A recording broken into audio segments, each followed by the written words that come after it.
This big honking, okay, this is my hand, so you can see how big this is. So this is pink banana squash. It also goes by another name. I just can't remember what the name is. And I have this under my nightstand. I have like an open shelf. So I had all of the pink banana squash under there because our room stays pretty cool. We don't have central heat in this little house that we live in. But it grew mold. And that totally grosses me out. So I'm going to have to cut this up and pressure can it.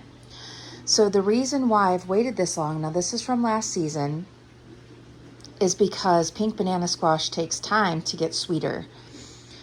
So you're just supposed to leave it in a cool place to cure and to sweeten.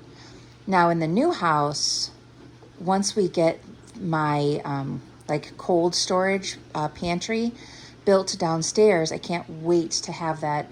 That's literally like the perfect spot to be able to keep stuff like this and probably have it not mold. But what you see here is wax that I put on there because Brian accidentally cut this off of the vine that it was growing on, and it fell to the ground and cracked.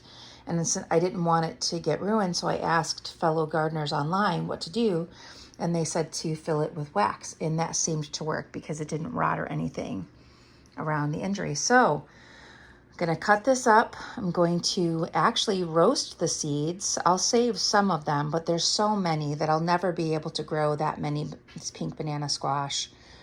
But yeah, that's what I'm going to be working on today. This is what it looks like on the inside. I wanted to make sure it's still firm. And these are the seeds. They're kind of puffy, thick. When you're pulling seeds out to save them, either from pumpkins or squash, if you find a seed that is really flat, there's no point in saving that. That's not going to grow into anything. So like I could like squeeze this, there's nothing inside, so that can just go to the animals or in the compost bin. What I'm doing, I'm going to take the seeds out. I'm going to scrape out the stringy things. I'll cut the flesh off of the skin, and that skin is going to go into my pigs or my chickens. So one of them or both of them will get. I have a lot of this. I'm not sure how much I can get done today since my son Devin and his girlfriend Julie and their baby Adeline are coming to visit today from Indiana, and I'm super excited about that. So once they get here, that's going to take my time. So I'm not even sure I'm going to get these pressure cans today, but at least if I can get them cut up, I can store the cubes in the refrigerator, put them in water in the refrigerator, and pressure can them when they leave. Well, I'm getting there. I've got that left. My hand is freaking killing me cutting this up. It's dense. So it's putting a lot of pressure on my finger.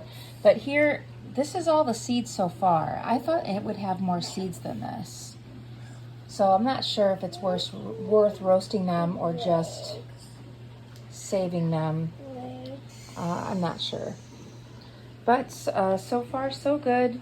I got about a pot full right now. Since I'm not going to have time to pressure can this today, I'm going to freeze it. And so I'm blanching the squash in boiling water for about 3 minutes or so. And then I'm throwing it in cold water for 3 minutes and then putting it in a freezer bag.